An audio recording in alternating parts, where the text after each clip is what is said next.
di sekitar kita itu masih ada fenomena pernikahan ini yang berlangsung marak terjadi dan sudah menjadi hal lumrah di tengah masyarakat. Salah satunya di lokasi pemilihan kami, Desa Storjo.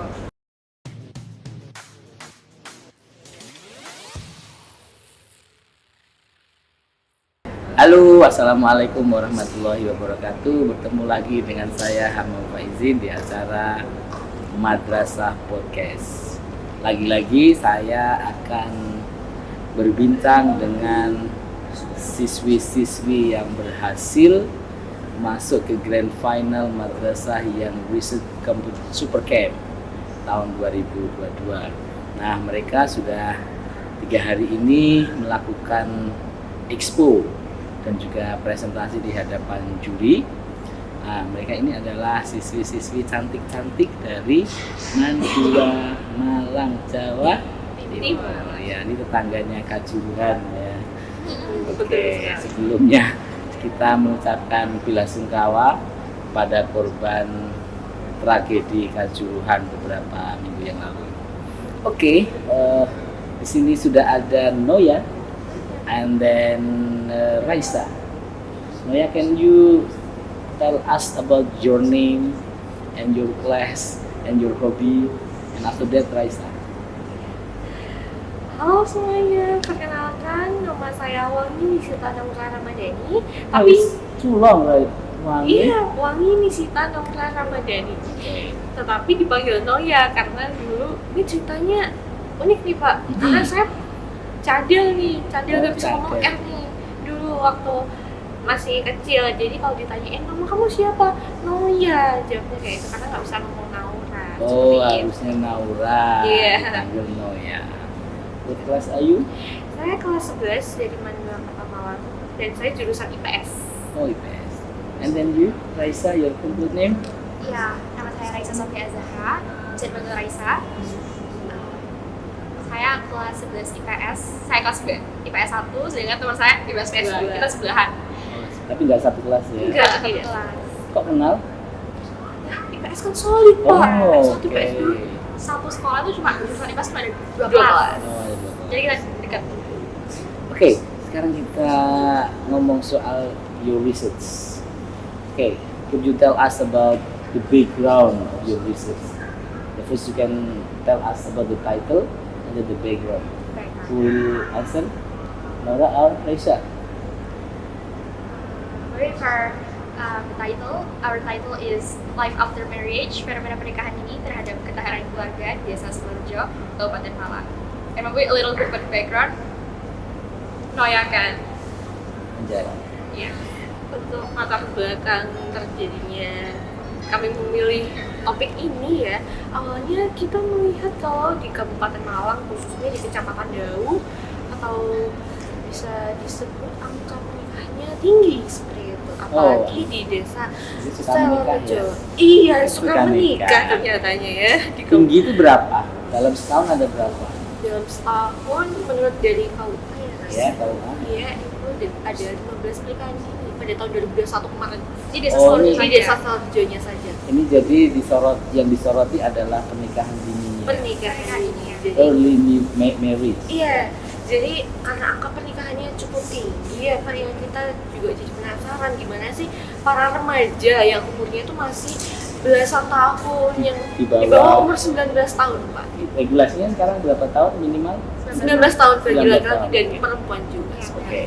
Jadi kita ingin tahu gimana sih para remaja ini kalau membina rumah tangga seperti itu Pak. Kepo ya? Iya kepo, karena kan seumuran kita aja masih labil gitu Pak, kadang emosi juga nggak bisa kontrol, permasalahan juga kadang masih dibantu orang tua seperti itu. Uang juga nggak punya. Uang juga nggak Bener banget. punya, benar sekali.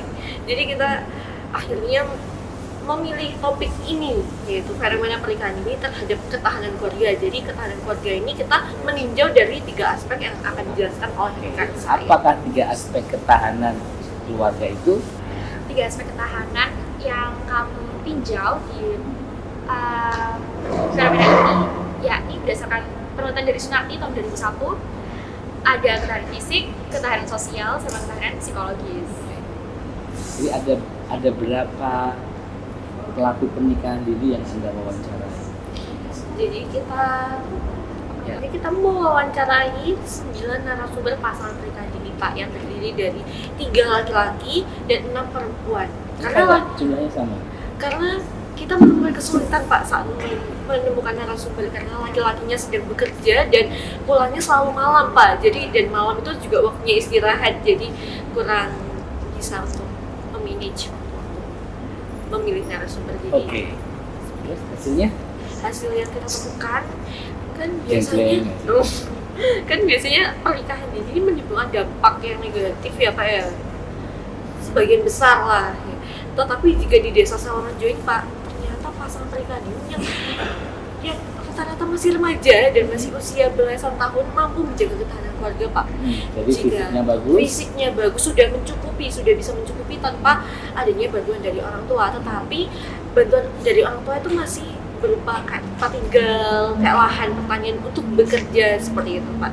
Jika dilihat dari ketahanan sosialnya, itu tuh pasangan remaja sudah bisa Pak dalam membina rumah tangga, dalam menjaga komitmen sama menjaga komunikasi antar pasangan seperti itu. Terus yang ketiga apa tadi? Yang ketiga yang terakhir ini Pak, dari ketahanan psikologisnya itu ditemukannya kedewasaan dalam menangani suatu permasalahan keluarga. Jadi mereka sudah bisa mengatasi permasalahan yang ada di dalam keluarganya seperti itu Pak. Jadi kasus pernikahan, pasangan pernikahan ini yang ada di desa tersebut dalam waktu yang lama itu harmonis terus ya? Harmonis Ya. terus. Ketika Anda melihat fenomena seperti itu, kesimpulan atau saran Anda apa dari riset tersebut? Pak, kita juga menemukan keunikan satu lagi nih Pak yang belum kita sampaikan, yaitu terjadinya sidang dispensasi pernikahan. Ya, Sidang, Dispensasi pernikahan. maksudnya gimana? Jadi kan undang-undang sudah menerapkan kalau 19 tahun bagi laki-laki dan perempuan ya Pak ya. Di bawah itu Di bawah itu harus minta sidang. melaksanakan sidang di pengadilan agama yang mayoritas masyarakat desa Sawarejo ini mengadakan sidang semua Pak. Jadi kami penasaran kan apa itu sidang, dan setelah kami literatur kembali sidang dispensasi ini Kan yaitu surat izin kan untuk menikah di iya bawah Pak, umur kan? tetapi itu berbayar Pak ternyata. Oke, Iya, berbayar. berbayar. Jadi mereka awalnya itu ketika masuk pernikahan mereka ke KUA dulu, tetapi ke KUA itu ditahan dia, tidak boleh ada di pernikahan ini. Tetapi mereka langsung Ke ke pengadilan. pengadilan agama untuk memohon surat pernikahan tadi. Administrasi, iya, dengan mengadakan sidang tadi.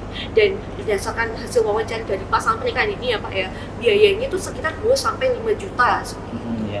untuk biaya administrasi. seperti itu untuk satu orang saja. Belum kalau misalnya kedua pasangannya sama-sama di bawah umur. Oh, oke, berarti bisa 10 juta lah ya. Bisa. Dan masyarakat desa Sawarejo itu mampu untuk membayar. Oke. Nah, Anda sudah menemukan bahwa di desa tersebut tidak ada masalah dengan pernikahan ini. Baik. Ya, selain dampak positif yang kami dapatkan kalau ketahanan keluarga pasangan pernikahan ini cukup kuat, bertahan lama, langgeng, dan harmonis, tapi kita juga menemukan dampak negatif dari adanya pernikahan di desa Sawarejo, yakni di sektor pendidikannya. Pendidikannya, karena ini kan masuk faktor pendidikan ini juga menyebabkan berlangsungnya fenomena pernikahan ini terus berlangsung gitu Pak. Karena minat masyarakat untuk menempuh pendidikan yang rendah, jadi tingkat pendidikan masyarakatnya juga cenderung rendah juga. Karena menurut data, kalau misalnya rata-rata penduduk Sawarejo ini hanya mencapai tingkat pendidikan sampai jenjang SMP, kalau menengah pertama. Jadi dampak negatifnya berdampak pada SDM dari desanya yang kurang. Oke. Jadi riset Anda itu mau menyampaikan apa kepada publik? Sebetulnya apa sih yang ingin kamu sampaikan? Ya, itu apa Ya. Reza? Yang ingin kami sampaikan bahwa ternyata di sekitar kita itu masih ada fenomena pernikahan ini yang berlangsung, marak terjadi, dan sudah menjadi hal lumrah di tengah masyarakat. Salah satunya di lokasi pengalaman kami, Desa Sawarejo. Kami juga menemukan fakta bahwa fenomena di Desa Sawarejo ini unik. Karena apa? Yang pertama, pembeda dari penelitian lainnya juga fenomena-fenomena pernikahan lainnya. Fenomena pernikahan di Desa Sawarejo ini timbul dari latar belakang ekonomi yang sudah mencukupi. Oke. Iya, Jadi karena desa orang kaya ya? Iya, Iya, Desa betul Sawarejo sekali. ini desa wisata Pak. Oh. Desa yang dikenal sebagai desa penghasil buah jeruk, paling oke. terkenal di Kabupaten Malang. Oke. Oke. Terus Selain apa itu adanya pengadaan sidang dispensasi pernikahan yang ternyata cukup mudah untuk dikabulkan dari pihak pengadilan agama. asal bayar? Iya. Asal bayar, benar Sehingga sekali. kami ingin saran dari peneliti kami seperti yang telah dijelaskan oleh Noya untuk memberikan rekomendasi kebijakan agar nantinya kebijakan-kebijakan yang akan diberikan oleh pemerintah itu dapat dikuatkan lagi sehingga dispensasi pernikahan ini sekiranya nggak menjadi sebuah jalan lain bagi para pelaku pernikahan ini untuk menjalankan pernikahan di bawah umur yang menyimpang dari undang-undang. Oke, menarik sekali. Jadi riset dari Noya dan Raisa ini ingin menunjukkan kepada publik bahwa memang pernikahan ini tuh masih ada ya. Masih ada, dan dampaknya tidak selalu negatif seperti itu. Iya, dan dampaknya tidak selalu negatif. Tetapi juga tetap ada. Tetap ada. Nova dan Raisa. Noya. Noya. Oke, Noya dan Raisa, terima kasih sudah menjelaskan kepada kami tentang hasil riset kalian. Mudah-mudahan bisa menang ya. Amin. Dan saya kira semangat risetnya harus tetap lanjut meskipun nanti sudah lulus ya. Saya kira cukup itu saja sahabat madrasah. Mudah-mudahan Pertahankan keluarga menuju Indonesia sejahtera. Madrasah bertintu negeri mandiri berprestasi. Syukran ala husni timamikum, wastimaikum, wassalamualaikum warahmatullahi wabarakatuh.